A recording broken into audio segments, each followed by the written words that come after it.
பல நூற்றாண்டுக்கு முன் அடர்ந்த காட்டுல ஒரு மான் குடும்பம் வாழ்ந்து வந்தது. அவர்கள் மகிழ்ச்சியாகவும் அமைதியாகவும் வாழ்ந்து வந்தனர். ஆனால் பல நாட்களாக அந்த காட்டுல மழை பெய்தனால் உணவு பஞ்சம் ஏற்பட்டது. எனவே அவர்கள் வேற காட்டுக்கு செல்ல முடிவு செய்தார்கள். பயணத்தின் போது அவர்கள் மிகுந்த பயத்தில் இருந்தார்கள். வேகமா நடராஜு, அப்பா என்னால முடியலப்பா. இன்னும் கொஞ்ச நேரத்துல இருட்டிடும், பிறகு நடக்கவே முடியாது. என்னால வேகமா நடக்க முடியாதம்மா. வேகமா தான் நடக்கணும் ராஜு. இந்த இடத்துல காட்டுப்புலி வசிக்கிற இடம். நம்மள கண்டா சும்மாவே விடாது. இந்த காட்டுப்புலி மிக கொடூரமானது. உங்க அம்மா சொல்றது சரிதான் ராஜு. அது இங்கு உள்ள சிங்க அரசனையும் பயப்படாது, காட்டு விதிகளையும் மதிக்காது. அவர்கள் பேசிக்கொண்டு இருக்கும் போதே காட்டுப்புலி வெளியில் வந்து மான் குடும்பத்தின் முன் வந்து நின்றது. எங்களை ஒன்றும் செய்யாத, நாங்க சீக்கிரமா இங்கிருந்து போயிடுறோம். என்னது, போறீங்களா? 2 நாள் ஆச்சு நான் சாப்பிட்டு. சாப்பாடு என் கண் முன்னாடி நிக்கும் போது நான் எதுக்கு சும்மா விடணும்? நான் என்ன முட்டாளா? நீ எங்களை ஏதாவது பண்ணா சிங்கராஜா உன்னை சும்மா விட மாட்டாரு. அந்த கிழவன் சிங்கமா? அவன் என்ன கண்டாலே ஓடிடுவான். ஐயோ ஐயோ. காட்டுப்புலி ராஜுவை பார்த்து கொண்டே இருந்தான். அப்போது அப்பா மான் புரிந்து கொண்டான். முதலில் அவன் ராஜுவை தான் தாக்கப் போகிறான் என்று.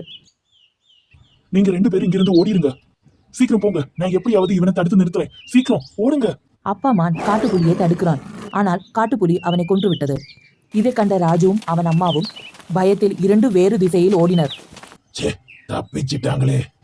எங்க போனாலும் உன்னை நான் தேடி கண்டுபிடிப்பேன்டா. மான்குட்டியோட இறைச்சி எனக்கு ரொம்பவே பிடிக்கும்.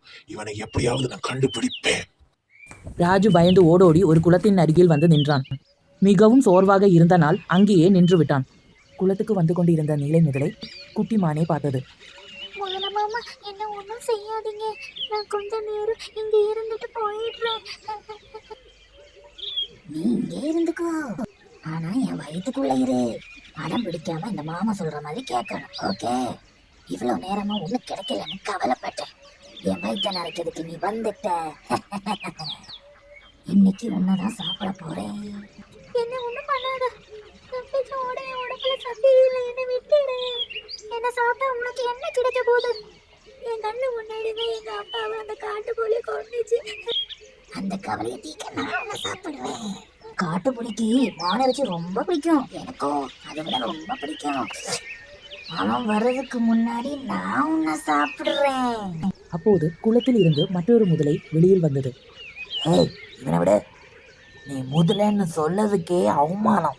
உனக்கு வேற வேலையே இல்லையா? என் பின்னாடியே சுத்திட்டே இருக்க. நீ யாரையும் வாழ விட மாட்டியா? 2 முதலைக்கும் கடும் சண்டை நடந்தது. இறுதியில் பச்சை முதலை நீல முதலையை தோற்கடித்தது. பயப்படாத ராஜு, நான் உன்னை ஒன்றும் செய்ய மாட்டேன். நான் மரத்துக்கு பின்னாடி இருந்து உன் கதையெல்லாம் கேட்டேன். கவலைப்படாது, இனி நான் உனக்கு எப்பவுமே ஒரு ரட்சகனாக இருப்பேன். ஆனா எங்க அப்பா சொன்னாரு முதலைகள் எல்லாம் இறைச்சி சாப்பிடுவாங்கன்னு. அது உண்மைதான், ஆனா நான் வேறுபட்டவன். நேரம் வரும்போது உனக்கு எல்லாமே புரியும். வா போவோம்.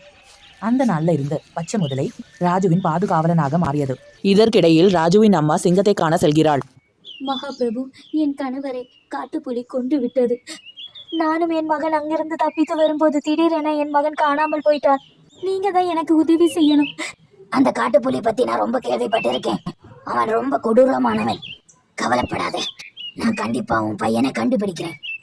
1 மாதம் முழுவதும் தேடல் நடந்தது. ஆனால் ராஜு கிடைக்கவில்லை. பல மாதங்களுக்கு பிறகு காட்டுப்புலி ராஜுவை கண்டுபிடித்தது.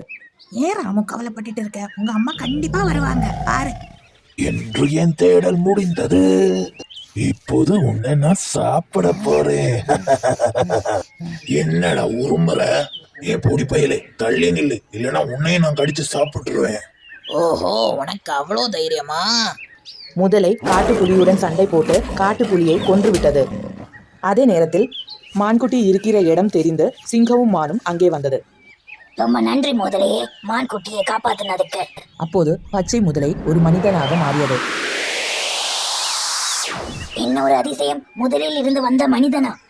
இல்லை, நான் ஒரு வேட்டைக்காரன். முனி ரிஷியின் தவத்தை கலைத்த நாள் அந்த முனிவர் என்னை சபித்து முதலையாக்கினார். குட்டிமானுடைய உயிரை காப்பாற்றி அதன் தாயுடன் சேர்த்தால் என் சாபம் நீங்கும் என்று கூறினார்.